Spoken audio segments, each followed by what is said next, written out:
बात करेंगे भारत के उस विनाशक मिसाइल की जिसका ट्रक माउंटेड वर्जन डीआरडीओ तैयार कर रहा है। बात करेंगे हम vertical launch short range surface to air missile की, जिसे नौसेना के बाद अब भारतीय सेना के लिए भी डेवलप किया जा रहा है। खबर इस बीच ये आ रही है कि 2025 के अंत या फिर 2026 की शुरुआत में इसके परीक्षण को किया जा सकता है।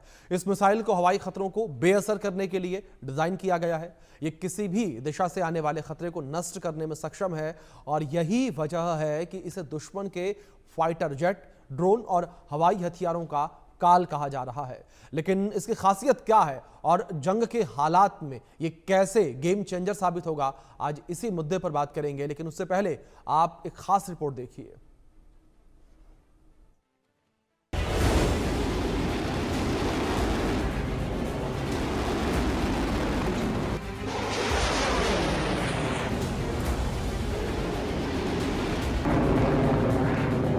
भारत की VLSR-SAM कांपेंगे हिंद के दुश्मन।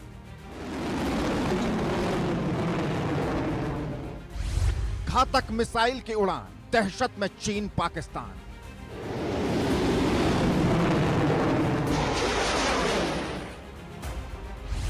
सीक्रेट हथियार करेगा प्रहार, दुश्मन खेमे में हाहाकार।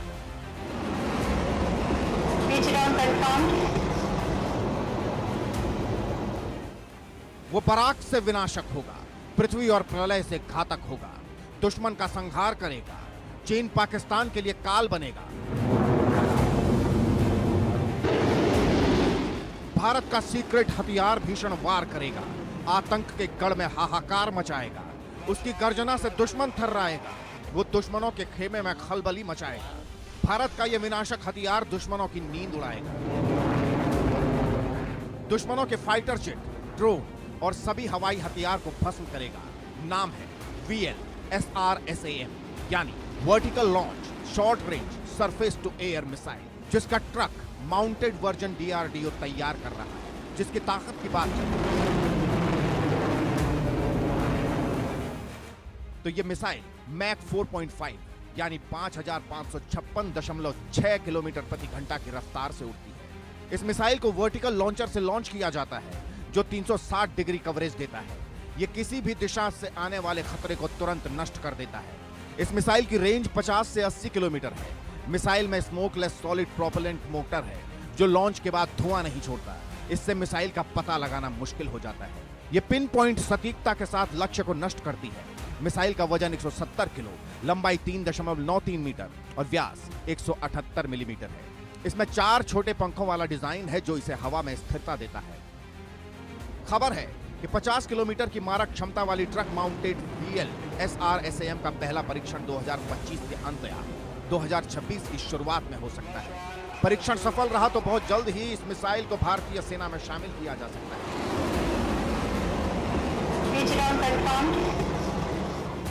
इस मिसाइल की खासियत है, ये तेज रफ्तार से उड़ान भरने के बावजूद अपने लक्ष्य पर सटीक निशाना साधती है, टारगेट पर पिन पॉइंट हमला करती है, हवाई खतरे को बेअसर करती है। फिलहाल इसका नेवी वर्जन तैयार है, जिसे INS विक्रमादित्य पर तैनात किया जाएगा। यह मिसाइल एस्ट्रा मार्क 1 हवा से हवा में मार करने वाली मिसाइल पर आधारित है। इसे नौसेना के युद्धपोतों पर तैनात करने के लिए तैयार किया गया है। इसका मकसद जहाजों को हवाई खतरों जैसे विमान, ड्रोन, हेलीकॉप्टर और समुद्र सतह पर उड़ने वाली एंटीशिप मिसाइलों से बचाना है। यह मिसाइल न केवल भारत की रक्षा क्षमता को मजबूत करेगी, बल्कि दुश्मन की हर साजिश को नाकाम करेगी। चीन चाहे जितनी चाल चले, पाकिस्तान चाहे जितनी साजिश रचे, कोई कामयाब नहीं होगी। Bureau report, India news.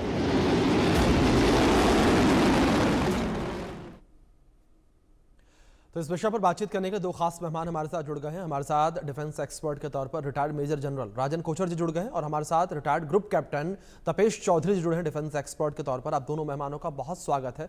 चर्चा की शुरुआत मैं राजन जी आपसे करना चाहूंगा। जिस तरीके से इस VLSR-SAM को मिसाइल किलर कहा जा रहा है, सर मिसाइल किलर नाम देना कितना सही और किस तरीके से कारगर साबित होगा? धन्यवाद अभिषेक। ये बहुत इम्पोर्टेंट है बिकॉज ये एक इंडिजिनस एक डेवलपमेंट है भारत की। देखिए आने वाले वक्त में अगर हम अपनी खुद की मिसाइल्स बनाएंगे और जी हमको दूसरों पर डिपेंडेंट नहीं रहना पड़ेगा। और किलर का आपने जो नाम दिया, इसका मतलब है कि एक बार एक मिसाइल अगर आपकी लॉन्च हो गई तो कोई भी दुश्मन का ऐसा कोई एयर डिफेंस सिस्टम नहीं होगा जो उसको रोक पाएगा। और इसीलिए जिस टारगेट को आपने एक्वायर किया है उस मिसाइल के लिए, वो आपको हासिल हो। तो इसलिए हम इसको किलर बोलते हैं। और जी वजह है इसकी, देखिए, इसको मिसाइल की क्या पिक्यूलियर कैरेक्टरिस्टिक्स होती हैं जो उसको एक किलर का दर्जा देती हैं। सबसे पहले होती है उसकी स्पीड। जैसे आपने बताया, अगर एक मिसाइल एक सुपरसोनिक स्पीड से अगर चल रही है तो दुश्मन, और ये खास तौर पे अगर हम इस मिसाइल की बात करें तो ये शॉर्ट रेंज, अगर इस मिसाइल है 50 किलोमीटर, 60-80 किलोमीटर, तो दुश्मन के पास 5 सेकंड से कम का टाइम है इस मिसाइल को काउंटर करने के लिए। दूसरा, इसमें जैसे हम सॉलिड फ्यूल की बात करते हैं, तो इस मिसाइल को प्रिपेयर करने के लिए आपको कोई टाइम नहीं चाहिए। एक रेडी टू फायर आपकी मिसाइल है। दूसरा, जिस तरीके से आज आपको थ्रेट्स आपको नजर आ रही है, जी सी के ऊपर क्या थ्रेट हो सकती है, आपकी क्रूज मिसाइल्स की थ्रेट हो सकती है जो दुश्मन चाइना और पाकिस्तान के पास है। दूसरी आपकी थ्रेट हो सकती है कि आपकी जो सी स्किमिंग मिसाइल्स होती है जो बहुत ही लो फ्लाइंग होती है, उनको भी डिटेक्ट करना उसको मुश्किल होता है और लास्ट मिनट पे उनका डिटेक्शन होता है। तो इसीलिए ये एक शॉर्ट रेंज जो मिसाइल होती है, ये इसके लिए बहुत ही सूटेबल रहती है, कारगर रहती है। जी तीसरा जी इंपॉर्टेंट ये है कि अगर आपको एक अपनी एक अपनी क्षमता, अपना एक आपकी जो सर्वाइवेबिलिटी है आपकी शिप्स की, जी अगर में आपको बढ़ानी है, तो इस तरीके का मिसाइल सिस्टम अगर आपके पास होगा तो आपकी सर्वाइवेबिलिटी भी सी में आपकी बेहतर रहेगी। बिल्कुल, मतलब और राजन जी, ये समझा जाए कि जाहिर तौर पर सीमाएं और सुरक्षित होती नजर आएंगी, भारतीय सेना जो है वो और ज्यादा आने वाले समय में सुरक्षित होती नजर आएगी और मजबूत होती नजर आएगी। तपेश जी, मैं आपका रुख करूंगा। और तपेश जी, मैं इस बीच आपसे ये समझना चाहूंगा, जिस तरीके से वर्टिकल लॉन्च टेक्नोलॉजी से लैस है ये पूरी मिसाइल VLSRSAM, मैं इस टेक्नोलॉजी को आपसे समझना चाहूंगा कि कितनी खास ये टेक्नोलॉजी है और जो दूसरी मिसाइलें हैं उनसे कितनी अलग है ये। तो अभिषेक जी, आज की डेट में जो वर्ल्ड चाहता है वो वर्टिकली लॉन्च्ड मिसाइल ही चाहता है। उसके जी दो तीन मेन रीजंस हैं। पहली चीज तो ये है कि कोई भी एक लॉन्चर होता है, वो अगर आपको मैं याद दिलाऊं कि जो पहले लॉन्चर्स होते थे वो थोड़े से डायगोनली खड़े होते थे, उनके ऊपर मिसाइल्स ऊपर की तरफ 30 से 40 डिग्री ऊपर की तरफ देखते हुए लोड की जाती थी। तो मिसाइल का स्टोरेज अलग होता था, फिर आपको एक लोडर व्हीकल चाहिए, फिर आप लॉन्चर पे उसको लोड करते थे।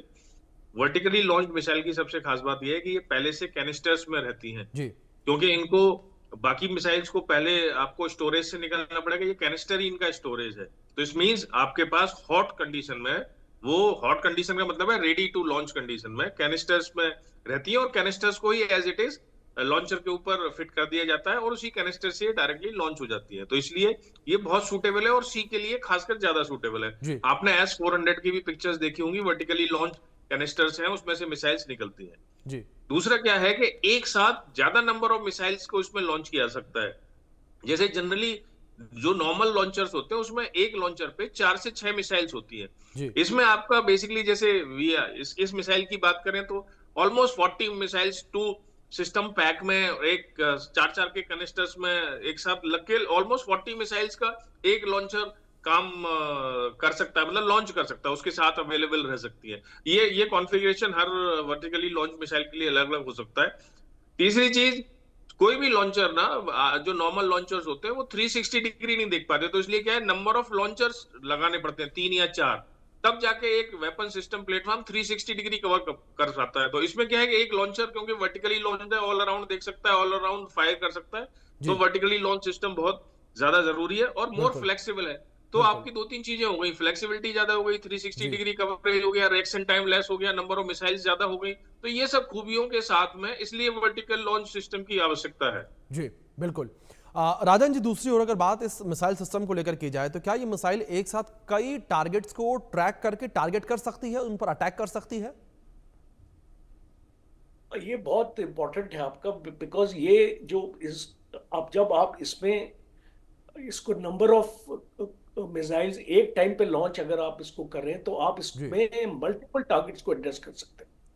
और जो इसकी सर्कुलर एरर ऑफ प्रोबेबिलिटी है वो बहुत ही कम है, बिकॉज इसमें जो वॉरहेड लगा हुआ है वो एक फ्रैगमेंटेड हाई एक्सप्लोसिव वॉरहेड है। इसका मतलब कि वो विभिन्न पार्ट्स में टूट जाता है जब वो अपने टर्मिनल टारगेट के पास आता है, तो इसकी हिट प्रोबेबिलिटी आपकी आपकी बढ़ जाती है।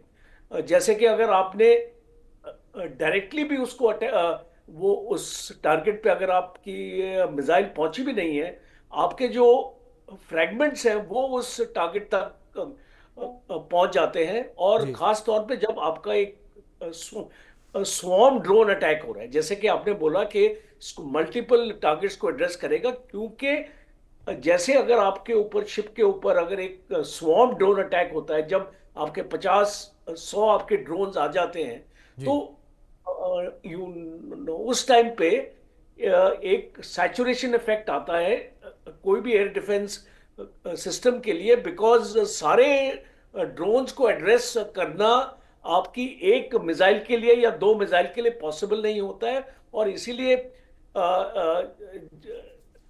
जैसे विंग कमांडर चौधरी साहब ने बताया जी।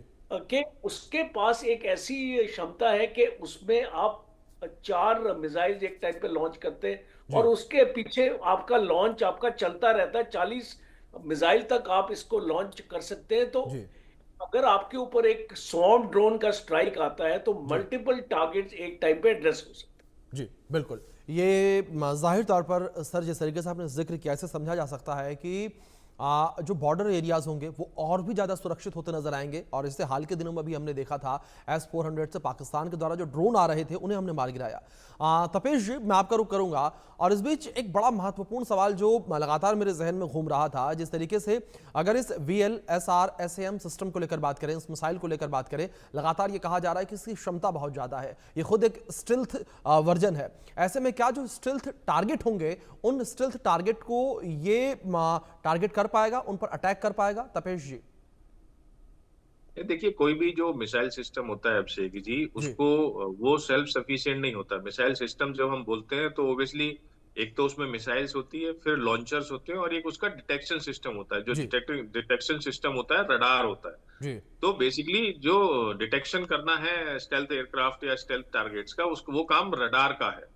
जी। अगर रडार एक बार पिकअप कर लेता है किसी टारगेट को, तो फिर उसकी इंफॉर्मेशन इस मिसाइल में फीड की जाती है। फिर मिसाइल उस टारगेट के ऊपर लॉक होती है और फिर उसके बाद उसको डिस्ट्रॉय कर सकती है। जी। तो इसलिए तो इसमें कोई डाउट नहीं है कि अगर इसका रडार स्टेल्थ, क्योंकि इनके मैं रडार की फ्रीक्वेंसी वगैरह एक्सेट्रा तो मैं यहाँ सिस्टम की कैरेक्टरिस्टिक्स तो नहीं डिस्क्लोज कर सकता, बट आप मोटा मोटा मान के चलिए कि हाँ, ये कैपेबल है उन सब सिस्टम्स के लिए। और इसको इस मिसाइल को डिटेक्ट करना थोड़ा मुश्किल है, क्योंकि इसका वेट और इसकी जो डिजाइन है वो अपनी अस्त्रा मार्क 1 के ऊपर बनी हुई है, तो वैसे ही बड़ी स्लीक और कम वेट की डिजाइन है। स्पीड 4 मैक्स से ज्यादा है, तो इसलिए इसको डिटेक्ट करना, डिस्ट्रॉय करना थोड़ा सा मुश्किल है। बट मैं थोड़ा सा जनरल कोचर से डिसएग्री करूंगा कि जनरली जो ग्राउंड टू एयर मिसाइल्स होती है उसमें सर्कुलर एरर प्रोबेबिलिटी की कोई ज्यादा इंपॉर्टेंस नहीं होती है, क्योंकि ये प्री फ्रेगमेंटेड है। ये अपने टारगेट को जाती है, उसको असेस करती है और उस एट ए डिस्टेंस पे वो इसका वॉरहेड ब्लास्ट हो जाता है और उस टारगेट को पूरी तरह से नष्ट कर देता है। जी। लेकिन जो इस मिसाइल की सबसे ज्यादा खास बात है, जिसके लिए हमने अभी लेटेस्ट टेस्ट जो मार्च 2025 में किया है, वो ये है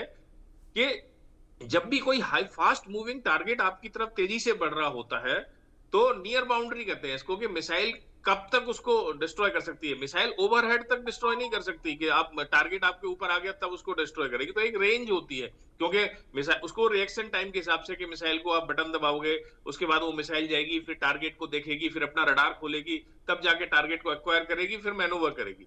तो इसकी जो कैपेबिलिटी है वो है नियर बाउंड्री के आसपास, जो यानी कि आपके टारगेट के बहुत नजदीक भी कोई फास्ट मूविंग और लो जी एल्टीट्यूड वाला टारगेट पहुंच गया है, तो इसकी मैनोवरिटी एंड स्पीड इतनी हाई है कि ये उसको भी सक्सेसफुली इंगेज कर सकती है। जी तो इसीलिए, और ये सिस्टम इसीलिए बराक वन जो इजरायली सिस्टम है उसको प्रॉब्ली रिप्लेस करेगा ये सारा जी सिस्टम सारी सर्विसेज में। तो इसके लिए मेरी बधाइयां डीआरडीओ को और इंडियन नेवी को जिन्होंने इनिशियली इस पे काम किया, और ये बहुत सक्सेसफुल अस्त्र रहेगा, हमारा ब्रह्मास्त्र रहेगा। जी बिल्कुल। राजन जी, दूसरी ओर ये मिसाइल सिस्टम भारत के किन किन समुद्री सीमाओं पर सबसे अहम भूमिका निभाता हुआ नजर आएगा? पहले तो मैं ग्रुप कैप्टन साहब को एक क्लैरिफिकेशन देना चाहता हूं। जो इस मिसाइल का इसका लिटरेचर है उसमें लिखा हुआ है कि उसकी circular error probability is less than 5 metres.